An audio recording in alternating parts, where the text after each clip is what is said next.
Hi, I'm David C. Johnson, and I'm your guest today on Music Studio Live. Coming up on this episode of Music Studio Live. But you could look down 4 city blocks, and it was people all the way out to the horizon. Laser beams. With laser beams.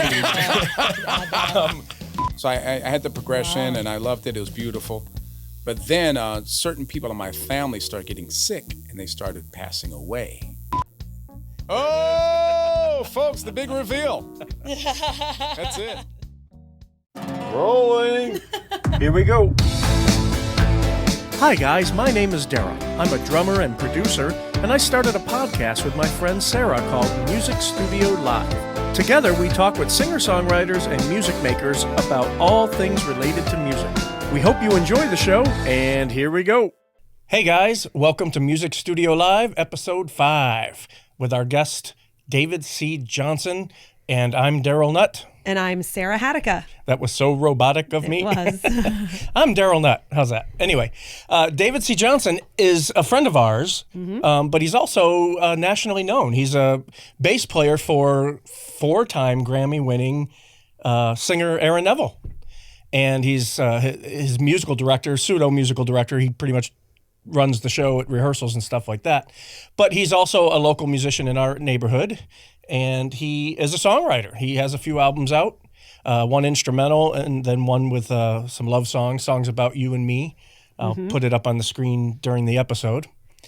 But we did talk to David about he suffered some losses in his family, many around the same period of time from illness. And just recently, I had a enlightenment of sorts because my mom had major surgery a few weeks ago. And it was the first time I went through that. I was in the hospital in the morning, and she had to bring a copy of her will. And you know, they drug her majorly. I mean, she was out in literally 40 seconds. Isn't that crazy? And she had to sign some papers after about 20 seconds, and the nurse was like, did you give her that? Because she needs to sign this. And Mom was like, what? Oh, man. But anyway, Mom came out of the surgery great, so don't worry about that. She's recovering now, and she's doing great. But during that time, I really realized how important life is. I've never been through anything major except for my stepfather dying and my real father dying. But never. That's pretty major, Darrell. But yeah, but I wasn't with them during they were sudden. They weren't, it wasn't anything where I could be in the middle of it. Exactly. And just after her surgery, like a week later, was Christmas. And I really enjoyed the 3 hours of talking with Mom, my uncle, my girlfriend, and her mom. And we just sat on the porch and talked about my grandparents, about life, about music. Right. And that was the best Christmas present I could ever have gotten. And it really, it made me like, I'm going to stop and smell the roses now. You know, it's silly to say that, but it's something that really touched me. I'm tearing up a little bit. Aw. Well, it's true. You tend to go through life not really thinking about these. No, go, make money, yeah, blah, blah, blah. It's go. And then there's also kind of that, I don't know, I guess I want to call it a denial kind of aspect of the whole thing. That's true, where, we just feel like we're superhuman in a way. Yeah. And that nothing will ever happen. And then when it does. Well, about 4 years ago, I went through some medical stuff. Yeah. And I was more scared for my mom than I was for me during that time. Yeah. I say too much. I just realized that again. I'm sorry about the ums. I'm trying to work on the ums. But how that relates to David is he has always been a very vibrant personality, lover of life. Right. And maker of faces. Plenty of faces. He is so. It's natural. It's just what he does. I need him to teach me some faces because. Maybe that'll be a funny blooper reel, just exactly. A collection of all David's faces. I'm sure he wouldn't mind. But because he did suffer all the family members passing away in a short period of time. We did talk about that, and it probably did make him more of a lover of life. Right. When you go through that, and songwriting came from it. Well, he wrote the song that one of the songs we perform for you guys is called Home, Right. and it's written about that section of his life. Well, and we talk about this too. It's much easier to write music when you're in a difficult spot in a life. darker place sometimes. Yeah. So it's How many breakup songs are there in the world? I know, that's the thing. 20 yeah. million. It's really difficult to write when you're happy. I have some friends. So- I won't say who they are, but one of their albums is on the wall over here. But she's been happy for about 5 or 6 years, and she hasn't written any songs at all. so She has funny. not written anything because she's happy. Right. I know. I have the same problem. I have Yeah, to you haven't written anything in, I haven't in really a couple, either. couple months at least. It's funny. So I try and I'm like, this is not me right now. So, guys, thank you for watching episode 5, where we made it to 5. Wow. I know that's awesome. crazy. It's really amazing. And don't forget to subscribe to us, please. Please, our So- YouTube channel. We don't have a channel name yet because we need 1,000 subscribers in order to have a name. Okay, come on, guys. But you can go to musicstudiolive.com and learn about our YouTube channel and our Facebook page and our Patreon. You can become a backstage pass holder, That's pretty cool. which means you get access to any bonus songs that we record for all the different episodes. Mm-hmm. Blooper reels, photo galleries, silliness, goofy things There's a lot that we of that do. stuff. Yeah, so be sure and go to patreon.com/musicstudiolive. Awesome. And we hope you enjoy this episode. Yep. You're tuned into Music Studio Live. Well, hello, David Johnson. Well, hello, guys. David C. Johnson. David C. Johnson. Yeah, man, That's C with a C. with a C. I just want to tell the people that I've known David for 20 years. Or better. Somewhere, yeah, maybe a little more than that. And we've done. You're old. We're old. You're on your way, dear. I know. Nobody's getting any younger. Nope. I'll take it. But David and I have done countless, I'd say, session work together. Yep. Several albums we played on. Albums, yep. Lots of live shows. Lots of live shows, lots of And bands. this episode of Music Studio Live, we're featuring David as I guess you want to say the all-around instrumentalist. How did you put it earlier?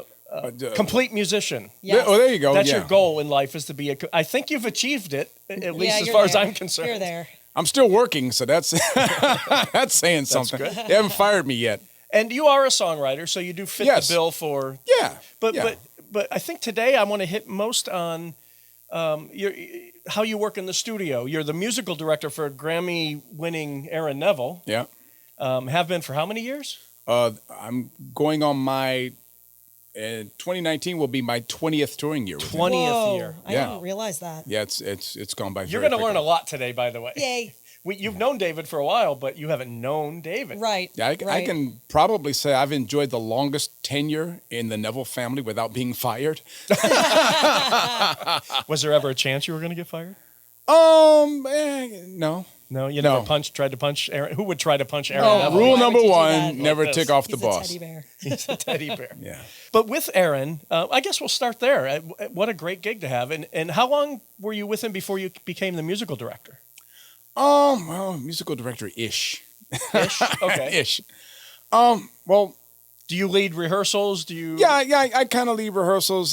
I'm the go-to guy for like, what key is this in? What key did we do this in last? You know. Well, you should be. Dave, Right. Dave, you know, we need a chord chart for this kind of thing. Right. You Okay. know, Cool. what's the tempo for this? That kind of stuff. You know. Awesome. And you're great at that because I rely on you in the I studio know. for that too. Jeez. Well, I've been blessed with good recall in terms of, I can hear like a tape recording in my head, so I can remember. I can remember keys. I can remember how fast, or I can find that that sweet spot of where the tempo should be. Cool. So Yeah, that's awesome. Yeah, that's amazing. Now, Have you always had that? I think so. Just Yeah. because of how much I've listened to music all my life, Interesting. because of my recall, because of my perfect pitch, I just kind of have a snapshot. because of my perfect pitch, I love that. Well, that's the biggest gift that I was given. I think Yeah. is my ability to hear and my ability to recall things in my head. That's the only natural ability I think I have. Everything else is learned. Is learned. Interesting. Yeah. As far as the musical, all that other stuff, learning instruments and all that other stuff came just from hard work, just by just wanting to catch up to what I can hear. Okay, let's go back a little bit. Okay. You grew up in Detroit, Yes. and actually I have a photo here on my iPad that I'll share with the people. This is a little Davy Johnson. That is 1981. You look tiny with that bass. Yeah, I was a scrawny little guy. Yeah, my body had to catch up to my hands and my feet. So 1981, you would have been how old? I was 13. Okay. I was 13. That was my first band. The band 13. Band Expansion. Yeah, Wow. and that was my first paying gig at that time. That was at Really? Lefty's Partyland Lounge in Detroit. And we played there on the weekends, man. And I was still in middle school at that time. Yeah. I was in 8th Crazy. grade, yeah, so. How old were the other band members? Oh, God, yeah. Oh, there was. 40s. Yeah, I know. I was envisioning that for some Those reason. guys, the drummer who was my brother-in-law was in his 20s. The keyboard player was in his late 20s. The guitar player was probably 21 or 22. And then Wow. we had a guy that played congas, and he was, I think, just out of high school at like 18 or something Cool. like that. So this is demonstrating your start. Yeah. These were all guys from my block, except with the exception of my brother-in-law on drums. Oh, who cool. was my inspiration cool. to play bass initially, because he was a bass player as well. But in that band, he played drums. And sometimes we would switch off. Now tell us about this picture. In That- the beginnings Is of the that you David and the C. leather? Johnson. No. Well, yeah, not at that time, no. That's 1994, and that's New York City at a place called La Barbat. That was a band, what they call them club date bands Yeah. in New York. But you know, Kind of a they're- wedding band. Yeah, top 40 event band, dance. event band, yeah. And that was a band called Hot Pursuit. Hot Pursuit. Yeah, and pictured is the lead singer, co-leader of the band. That's Lisa Michaels singing, and that's the late Marty Kursick on saxophone. Oh. Marty Kursick was a guy who was very well-known musician in the New York City area. There's a lot of affluent people in that band. The drummer who you can't see in that is Brian Dunn, who currently plays with Hall & Oates. I was going to say, I know that What? name. Yeah. He's awesome. That's crazy. Yeah. And then before that, he played with the Average White Band. He's in the Live from Darrell's House, too. Yes. That great groove. That Brian Dunn. And he was just Wow. as amazing back then as he is now. Yeah, Awesome. that's awesome. Yeah, crazy. Wow. And the keyboardist from that group, his name is Michael Raschuti, he's the musical director for Patty Austin. Oh, wow. So it's a lot of heavyweights that came from that band. Yeah. We were all in our 20s, Including your. yourself. Well, yeah. To us, you're a heavyweight. Absolutely. I lost a few pounds. I'm showing these pictures and talking about your past a little bit because, Uh-oh. no, this one, you've met some cool people. Let's see if it'll display. And who is this young fella? That's Mr. John Oates right there. Yeah, man. And I came to that concert because because Brian gave me tickets to the show. Oh, wow. Well, there Yeah. you go. And- Segue. yeah, That's well, cool. there you go. Yeah, because they came to Barbara B. Mann, and I got to meet him backstage, and I thank those guys for still doing it, because those guys have been around for 40 plus years, Yeah. man. They could just sit at home and collect royalty checks. Yeah, I just Yep. recently saw them, actually. Yeah, but talking to Darrell, I said, well, we feel compelled to do it. I mean, we still got it in us to get this music out to people. Great songs. Oh, so good. I mean, just- they don't really know how to write songs. And you forget about the hits that these guys you wrote. do. Yeah. You do. It's just one after the other in a concert like that. And it's amazing. Yeah. And everybody's into it of all ages. It's just good music forever. Now let's talk about this. With Aaron Neville, you did some wow. TV work. Yeah. This yeah. is Martha Stewart. Yeah, the Martha Stewart show. Yeah. And she was cool. She was very cool. Yeah. And Quick question about being on TV. What you were on, Conan, or what were some of the other shows you were on? We were on Stephen Colbert. Yeah. We were on Letterman. We were on the Today Show. We were at Jay Leno twice. Once Wow. inside, one outside. Oh, cool. CBS Sunday Morning. That's cool. I've done a couple of TV shows, and I wanted to ask you, I found that when you are playing music on a TV show, Mm-hmm. the studios are way smaller than you think they are. Super small Yeah. and ice cold. Ice cold, Really? super cold. Yes, Oh yeah, I agree. yeah. Playing in for Letterman's Letterman and Stephen legendary for Colbert, being cold. because that's both. I think we did Letterman when he Oh, was Ed still. Sullivan, right? Well, Letterman was still at the NBC studios when Okay. we did him, just before he switched from NBC to CBS. But I played in the Ed Sullivan Theater for Stephen Colbert. 40 degrees in that place, Yeah. man. Ice cold. But Letterman's studio was that cold too. Yeah. What's the point? They have it that cold for the lights. For the lights? Okay. Because there's so many lights that they want to make sure that whoever's on camera is not sweating. It's the sweat. It's Yeah. to keep the sweat down. Oh. Yeah. And the host That's the Yeah, host so always so worries host about that. it's never shiny and all that other Yeah. stuff. So they That's keep really it ice cold. interesting, Yeah. actually. Huh. Yep. So Unlike they don't have to here. constantly refresh Hey. makeup and all that other stuff. I got no answer for that. that right? It's hot. It's hot in here. I'm sorry. A couple more here. This is the legendary. That's Mr. George Duke. He is one of my biggest idols, man. And I'm very, very glad that I got to meet him at that time. We were in Aalen, Germany at the time, and that was a really, really cool concert. And I had no idea he was going to be there until we got there. And we played the night before. So I got to, or did he play the night before? He may have played the night before because we got there a day ahead of our show. So Okay. that had to have been it because I saw his concert. Well, I was going to ask you. I assumed he was one of your big influences. You probably have a major, good top 10. major influence. And the other guy that was there was Umair Deodato, who was another great jazz pianist and producer. Yeah, so I got to see both of those guys. Yeah, And the last one is this. Not showing up. There it is. Now, this is David caught in a pre-show photo. And what I wanted to ask you is... Do my affirmation speech. I'm smart enough. And darn it, people like me.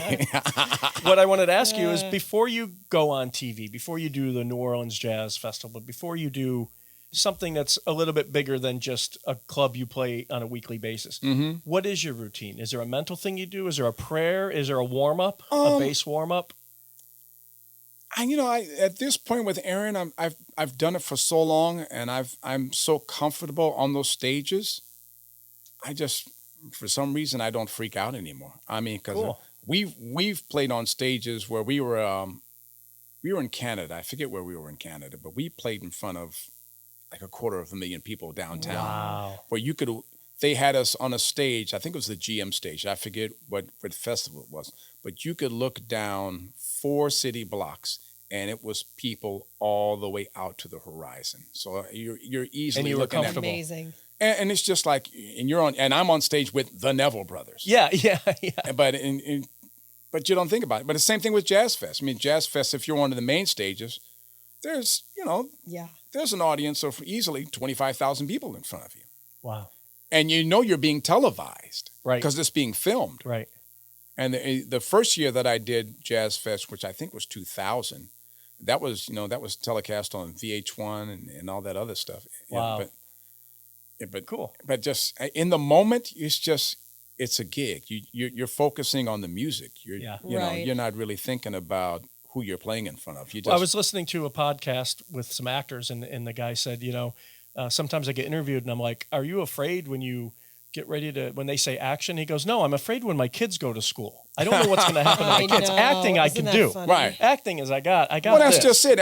After you've done this for such a long time, and you're prepared, then the When fear you're goes prepared, away. that's it. Yeah, but Right. that's the main thing is making sure that you're on your game. Well, in life, fear is the worst thing that we have. Right. That's It is. the root It of is. pretty much everything. And we do that to ourselves. Yeah. We Yep. really do, It's pretty optional.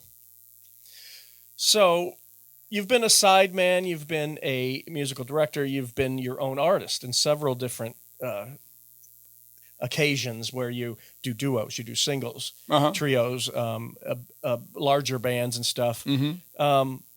What is it that you do as a studio musician, as a live musician, that helps support? Like, say you went to a band for the first time. What's the first time you're listening for to help support them as a bass player? As a bass player. As a musician, let's put it that way. And any instrument. I just try to be a reactionary player. I just try to interject myself into whatever the situation is. And I don't think in genres. Obviously, nice. obviously you want to have a reference to kind of go to. Sure. With me being the kind of person, because I've been blessed to listen to a lot of great music and all kinds of music all my life. I and because of my recall, and in me having a certain knowledge of all the great rhythm sections from listening, because my education came from me listening to a lot of records. Sure. And me getting to know, just like, we were big into who all the great studio guys The were. studio guys, yep. Right. Who played on what? Who played on artists, what, records, yeah. And to me, that became a reference point, especially listening to, because I listen to drummers as much as I listen to bass players. And I'm the same way. I listen to the other musicians. And that way you have a go-to. Like if I'm playing with a guy like you, who I know you have like a Steve Gadd type influence, then I know that I'm either going to play like Anthony Jackson, Gordon Edwards, Will Lee, anybody else who's done a lot of sessions with Steve Gadd, so I know how to fit that in. Because our language is going to be similar, musically. Yeah. Chuck Rainey, whatever the case may be. So I said, well, that guy has that kind of feel, so I can kind of go this way. But I've taken all my references and I've put them into my own style. So well, I've always found you to complement the song and then shine when it's your time to shine. When it's a bass solo or a unison part or something, but when it's the verse of a song or the intro of a song, you're letting it breathe. You let the song be the song. The song be the song. Yeah, I mean, you have to play like you're trying to make a record, like you're trying to make it sound like a record, a group effort. Right, yeah, it has to sound like a record. So you're not going to play as much on a record as you would live. Live, you're going to embellish more because you're People want to see that too. Well, yeah, it's everything's going to be more animated and on a larger scale. But for a song, you play what's required and you leave space for the totality of the music. Okay. You just gotta stay in your own little cubby of the office, if you will. Yeah. Well, I'm glad because you and I both think that way, and I'm sure you're you think supposed that way to. Too. I mean, that's the only way you're going to get called back, and nobody's going to want. I mean, you're not going to get the call to be the solo guy. I mean, especially on bass. I mean, we're the supportive instruments. Sure. They want the bottom, they want the groove. Yeah. Yep. So. Okay, before we go, I do want to talk about the songs that we did today. One of them being, I just got to chill because I know this song is amazing. It's a song called Home. Uh-huh. And there's a specific reason that you wrote this song. Yeah. And can you tell us what that was? Well, this song, it originated as just as an instrumental solo piano thing. I just came up with the chords and I just loved the chords. And this was in the early to mid 90s when I started messing around with this on the piano. So I had the progression and I loved it. It was beautiful. But then certain people in my family started getting sick and they started passing away. Like I lost my Aunt Addie, who was my original inspiration to play piano because she was a pianist. And wow. Yeah, so my musical beginnings kind of came from her. Mm-hmm. I lost my Aunt Addie. Then I lost my stepdad. Then I lost two uncles. And then I lost my brother. And this was all within, I want to say, a 5-year span. Wow, that's hard. Yeah. So by the time I lost my brother, and I lost them all to illness, and some of the illnesses were long term. So by that time, I still had the chords in my head, but by that time, the message started to come to me. It almost became like an open letter to the people that they were leaving behind. Say, okay, From all of them. From all of them. I'm just saying, I'm free finally. I'm not going to deal with any more pain, any more sickness. Yeah, man. I can finally go home, and you can release me. I love you. It's all good. It's fine. Everything's going to be all right.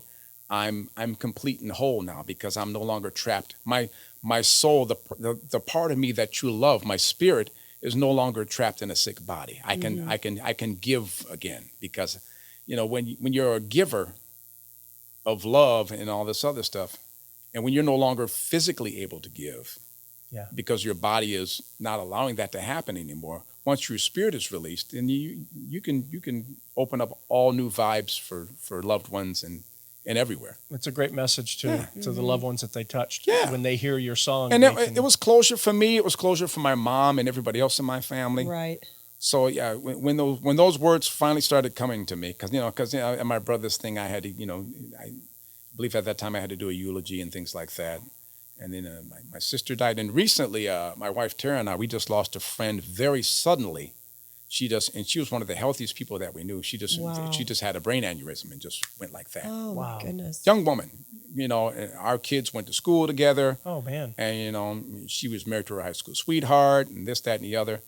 And it was just, it shook us because it just lets you know that within a moment's time, no matter how healthy you are, no matter how good your life is, something can take you away at a moment's notice.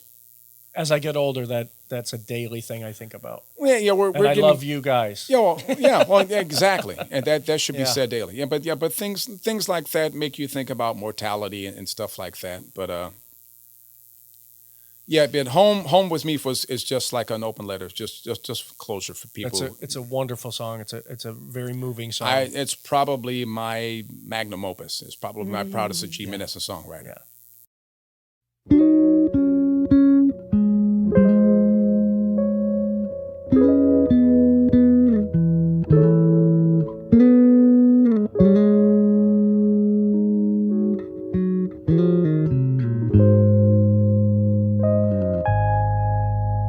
I'll be free, so don't you cry for me.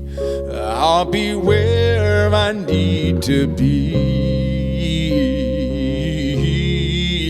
I've had my fun, my work here is done, and now it's time to go on home. And I see a better way for me, a place in eternity, and I'll meet the one they call God's son. He'll say to me, come on, come home. At home, no sickness, pain, or tears. Safe in the arms of the Father. The light of love will shine down on me, my love. And so I hope that you will know that wherever you may go, that life goes on. Go have your fun and smile for me when I go home. Say a prayer when I go home. Don't shed a tear when I go home. Just know that I loved you when I go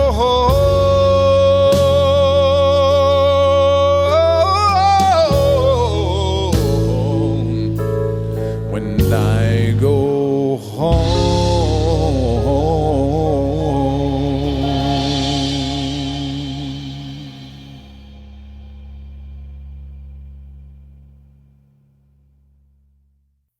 For more information on David C. Johnson, visit his website at davidjohnsonmusic.com. Would you like to have access to extra songs from our guests, photo galleries, bloopers and outtakes, and behind-the-scenes footage? Well, you can. You can go to patreon.com/musicstudiolive and select the Backstage Pass tier. It's only $3 a month and you'll have access to every bonus feature from every episode that we have. So go now and get your Backstage Pass to Music Studio Live. That's patreon.com, patreon.com/Music Studio Live. This is Music Studio Live. What I want to do is ask you three things Uh-huh. that if somebody was watching this podcast or listening to this podcast, Yes. What 3 things, if they wanted to follow in your footsteps and be a complete musician? I shouldn't use air quotes because that means it's fake. A complete musician. with laser beams? With laser beams. What 3 things would you tell them to just help them if they were in their 20s? Okay. So by the time they're in their 30s, what do they need to work on to become a complete musician? Well, first and foremost, you need to learn how to listen. That's a great one. Listening. I mean, from what you're talking about, I have no idea what you're talking about because I was just interrupting you on purpose. That's all right. Not listen. See, that's it. Yeah. Don't do that. Yeah. Respond to the person talking, either musically or even just verbally. Just learning how to listen. In any musical situation, be very selfless and just try to interject or put yourself into the entire puzzle. Mm-hmm. You can't always force your will and to say, well, this is me. This is what I do. This is my jam. This is that gets frowned upon quickly. Well, you're going to have a brand. You're going to have a signature thing that you do, but you have to learn how to make that fit into whatever's going on. Mm-hmm. So no matter who you're playing with, and so you reach a point where you're not afraid to step on anybody's stage and just make music. Yeah. Get into the focus of just I'm going to make music, no matter what it is, no matter how simple, difficult, whatever it is. If it needs to be sad, glad, happy, whatever. Yeah. You make it what it needs to be. So is that 1 or was that 2? That's 1. That's 1. Listen. What would 2 be? A lot of people don't think this is necessary, but I'd say learn how to read music, learn how to write music. Mm-hmm. Yeah. Especially if you're aspiring to be a studio musician, because that's really the only way you can quickly communicate with other musicians. Right. Quickly. Yeah. Right. Yeah, exactly. I mean, for what we did today, Sarah needed a chart of my music. The only way if I can relate that to her without a rehearsal, I have to write a chart. Yep. So knowing that she knows how to read music, that's how we communicate. And when we came together, everything came together. There was no issue of what it was. We work out the finer points here and there, but that gets rid of a lot of having to spoon feed people stuff, especially if you don't. It's a common language. It's a common language, yeah. It's a common way to communicate that everybody can understand. Okay. And what would be 3? Listen, read music. Don't be a jerk. Be a nice guy. Be a nice guy. Or a nice gal. A lot of guys that I know say this. You can tell a lot about a person in the way that they make their music. Oh. If you're a selfless individual, it will reflect that in your music. If you're a self-involved person, that'll reflect in a band situation because you won't, because you're not going to be listening to everybody else. You're going to be up there going for what it is that you know. That is so true. Yeah. And we've seen it. I've done gigs where I start playing and all of a sudden there's no room and it's like, okay, I'm going to play kick, snare, and hi-hat for 3 hours because there's nowhere to put anything else. That's from the musical side, but from the personal side, you have to be able to adjust to all different types of personalities. Mm-hmm. And so there's that, and you're going to have people that are very low key, not saying much of anything, and a lot of high stressed, a lot of strong personalities. Mm-hmm. So you have to learn how to adjust to all of that, and you got to be forgiving. Forgiving, okay. For everybody, because everybody makes mistakes. Man. Yeah, that's true. Everybody makes myself included. I'll be the first. I'll try to be the first to say that I'm sorry. So you just, some humility, it's being humble. Being humble without being, don't say, I suck. Nobody wants that. Right. Awesome. Well, those are 3 tips that we can give our viewers for being the complete musician. One quick thing I wanted to do, because one of the things I really respect about you is we get asked to play on singer-songwriter records sometimes. Right. And sometimes they have a set of chords that they might be sort of a novice to it. So they have the same chords over and over, and it gets to the chorus and they're just singing a little bit different melody, but the chords are the same. And it kind of, as studio musicians, and the producer will ask us to, how can you guys uplift this record without changing it too much, or this song rather. So I'd like you to demonstrate, if you don't mind. We have the keyboard here. Well, we're going to ask Sarah to play some chords and see how you can change it and uplift it. I can show you a different, kind of a way to kind of reharmonize stuff, and it's called reharmonization. Okay. There's a couple of basic rules of thumb. with every major key, there's a relative minor key. Okay. Which, if you're in the key of C. As a drummer, okay, I believe you. Yeah. If you're in the key of C, there's another scale, there's a minor scale to that has the exact same set of notes. It just starts on a different note. Mm-hmm. Like in the key of C, you got C, D, E, F, A, G. I'm sorry, C, D, E, F, G, A, B. Then C again. C, D, E, F, G, A, B. Right. So the sixth degree of that, C, D, E, F, G, A, that's your relative minor. Mm-hmm. Because you can start on A with the exact same notes, and it has a whole different sound. So demonstrate that. Okay. So we're gonna play a song, and it's gonna have 3 chords. Okay. It's gonna have a C chord, C major, a G, and an F. And that's a common progression. Yeah. It's a lot of songs. Singer-songwriter progression. Yeah. It's called a 1-5-4. Yeah. Okay.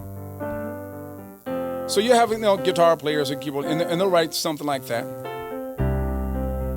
Knocking on heaven's door. I can't sing, by the way. What you can do is you can turn it around. Instead of playing all the root notes in major, right, you can play the minor version. Now it's See, that's so what I'm playing the relative. about. I'm playing the relative minors of each. Wow. So instead of it being C major, G major, and F major, now it's A minor, E minor, and D minor. So if that was the chorus, you completely changed it up. Yeah. And she's playing the same chords. Yes. That's awesome. And you can go way beyond that as well. You can make it jazzier. Keep playing the same register and hear him change. Yep. I'll go back to the original.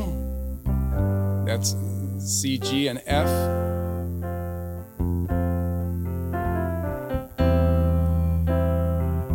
That seems gospel-y to me. Yeah, I went with a third. Yep.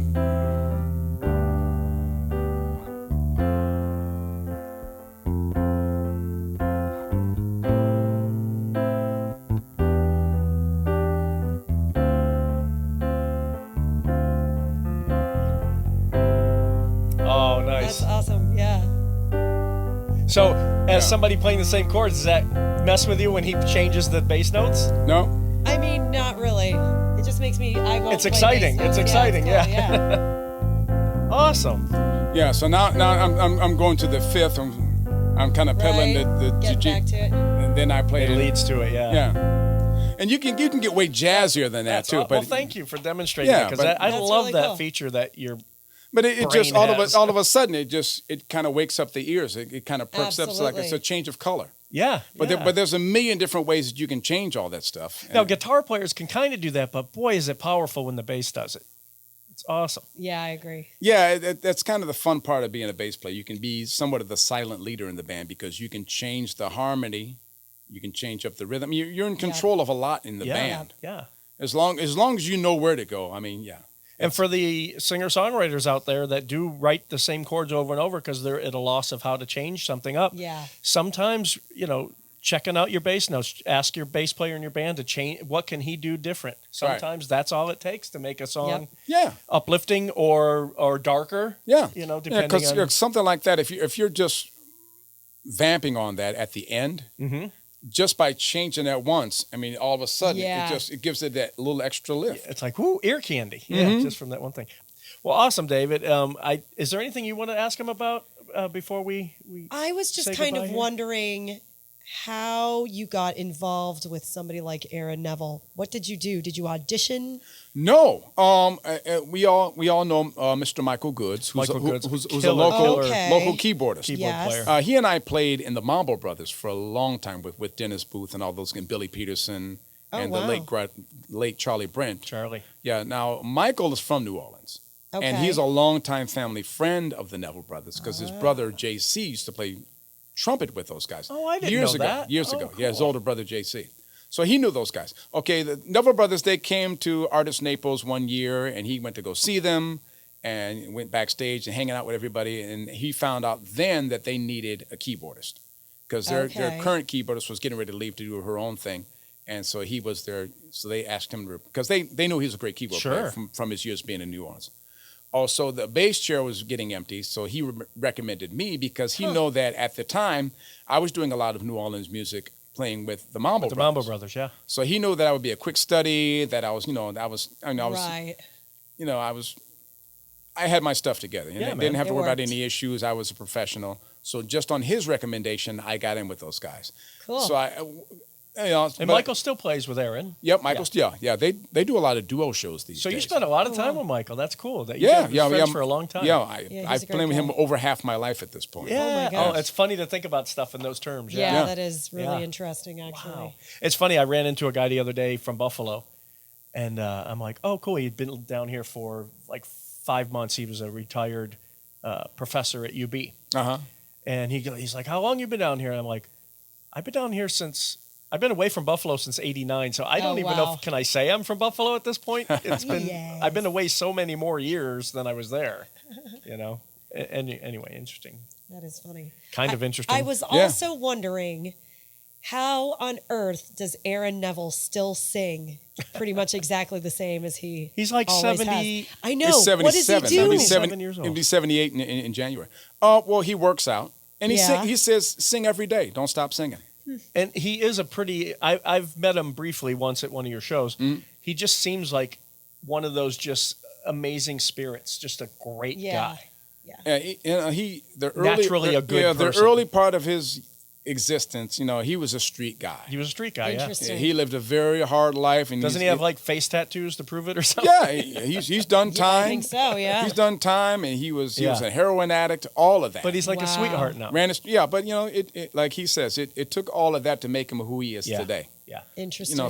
So he found peace in a lot of things, and he lives a good life with his wife, and they have a nice little farm up, Cool. in the northern part of New York, just north of the city.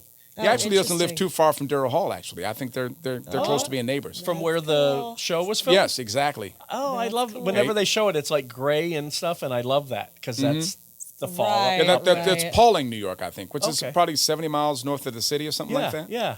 Close Upstate. to Cool. where I grew up. Interesting. Not far from where I grew up. I know, There you go. exactly. Like 6 hours from where I'm from. What are we all doing here? Enjoying the sun, yeah. and Well, enjoying yeah. I working. can tell you what we're doing here. David works many nights a week making Right. good money being a solo So artist do down we. here and Yeah. a musician with several Good. different Yeah, bands. well, we're all blessed to keep busy down here. That's what keeps us Absolutely. out. Yeah. The community of the music community is great. The people down here are great. The weather's great. It's Yeah. a great place to raise a family. Absolutely. So What are you looking at? Couple months. oh, folks, the big reveal. That's it. That was Wait, your where's my moment, drums? the moment right there, right behind you. It's that time of year to have something in the oven. Exactly. That's all I can think about.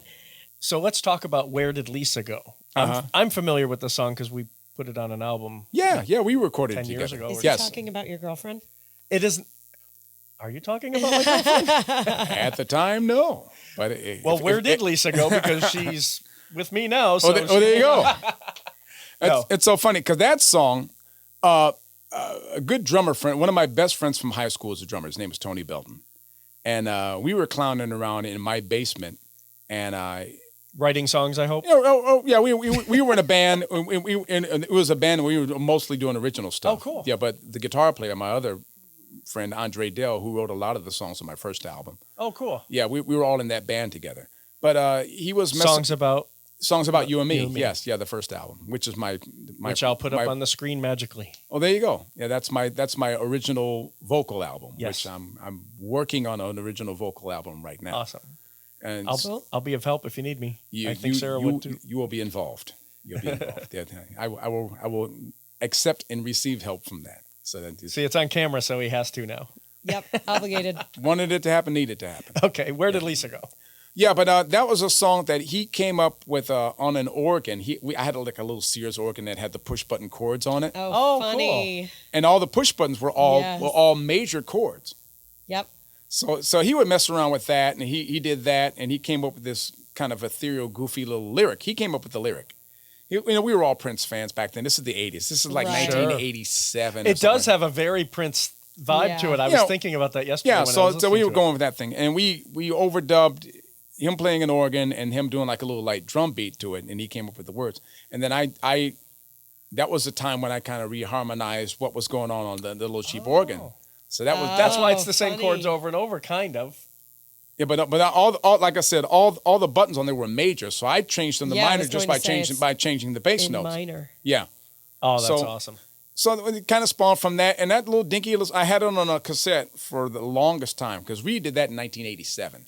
And when I decided to do my first record, I said, well, let me put this, because I just like the dinky little song. Yeah. So I Yeah. just decided to just program a version of it and just kind of do my own little take on it. But it just turned out You to be still that. have that tape?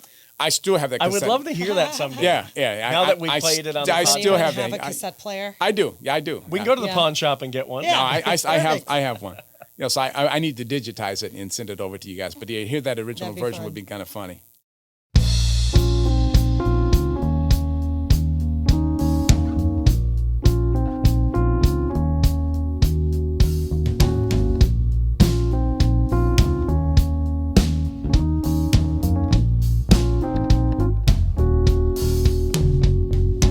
Hey, little girl, are you coming back for him? Are you far away, baby? Or is the light still too dim?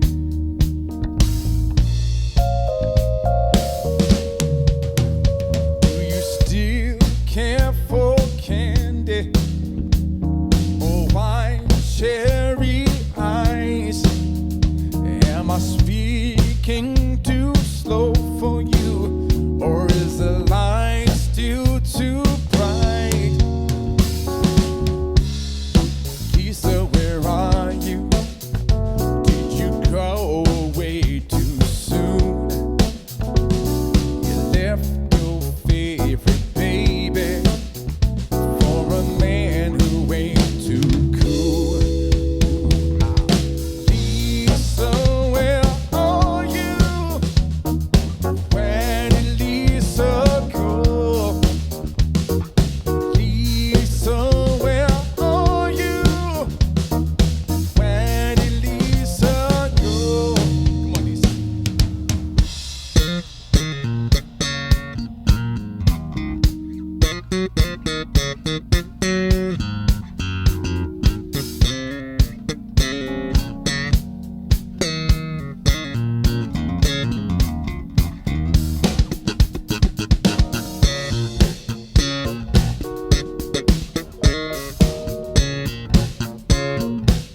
Be sure and visit our website at musicstudiolive.com. There you'll find all of our social media links. You're tuned in to Music Studio Live.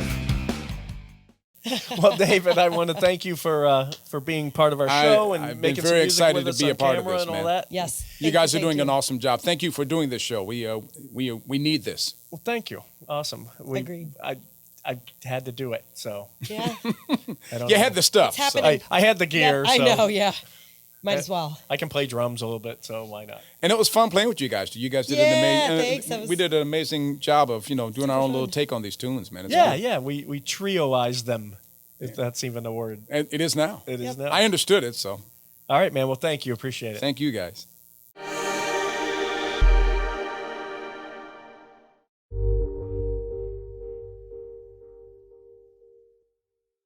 Meow meow.